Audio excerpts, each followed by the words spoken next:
again. His camera's I'm on. Imam Khalid Hamwi with San Francisco Islamic Society. And if you want to know more about me, just Google Muslim leader Khalid Hamwi expresses point of view. Okay.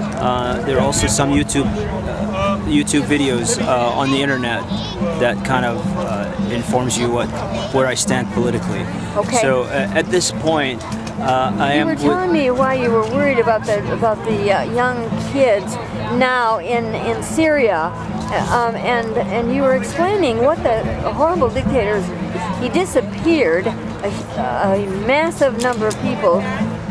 Tell us about that again. His name. What is his name? Okay, well, Tell us his name. In the early 1980s, a man by the name of Rifat al-Assad, who is the uncle of current tyrant Bashar al-Assad, the president of Syria, who was bequeathed or inherited the throne of the Socialist Arab Republic.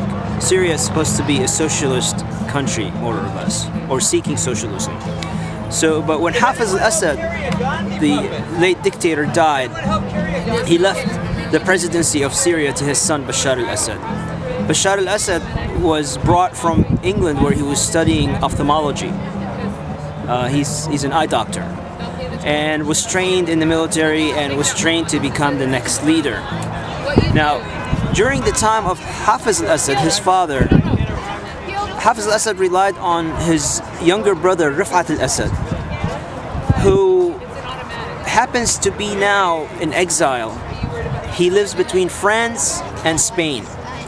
Now you tell me, if France and Spain and the rest of Europe cared about Syrian human rights so much, why is Rifat al-Assad not arrested and trialed?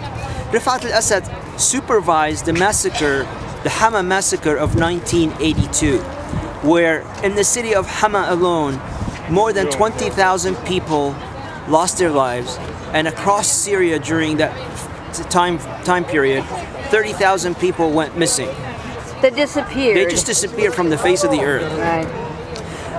Rifat al-Assad was the orchestrator. He was carrying out the wishes of his brother, the president Hafiz al-Assad then. Then they had some sort of family conflict where Hafiz al-Assad wanted one of his sons to become the next president after he's dead. And he knew about Rifat having ambitions to become the next president, so they sent him away to live in France. So he lives between France and Spain. He lives in the EU, essentially. You tell me, if NATO is the arm of freedom and democracy, or the arm of the free world. It's the battery's gone. Oh. Battery's gone. Another time. I can go through this over again. But you got the segment so far that I... Keep on talking. I'm not sure what's happening here. Just keep on talking. I got So, Rifat al-Assad happens to be living in Europe right now. And I wonder if they know that he stole all the wealth that he has accumulated is stolen from the Syrian people and the government of Syria. His criminal record is known internationally. Why don't they arrest him and try him? Why is it that NATO and other Western powers are so interested in intervening in the Arab world when they've demonstrated over and over again that they really don't care about Muslims or Arabs? If they cared about Muslims and Arabs, then what about the people of Gaza? Gaza is essentially a large concentration camp. Yes. Where people are suffering not just shortages of food and health care, they have diseases that are affecting their genes. Their children are experiencing stunted growth. The traumas, I mean, if we talk about the traumas that people felt after 9/11, imagine the kind of traumas that the children and the people of Gaza are experiencing day in and day out. They're experiencing a 9/11 every moment of their lives. Can I ask you? Why doesn't NATO intervene? Why doesn't NATO intervene and save the people of Gaza? Why doesn't NATO intervene and save the people of Palestine in general? Yes. So why is it so selective?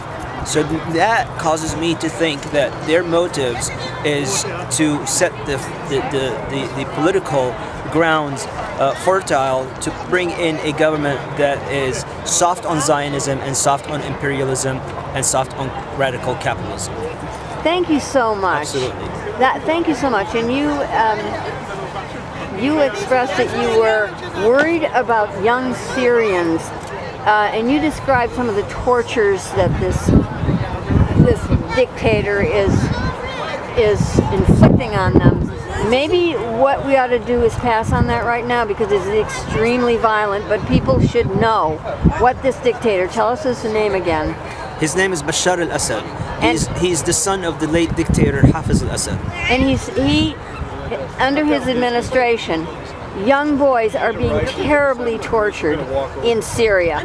Young boys, young women, adolescents, elderly, he just does not care. The methods of torture are despicable. Inhumane is an understatement. Okay, thank you so much.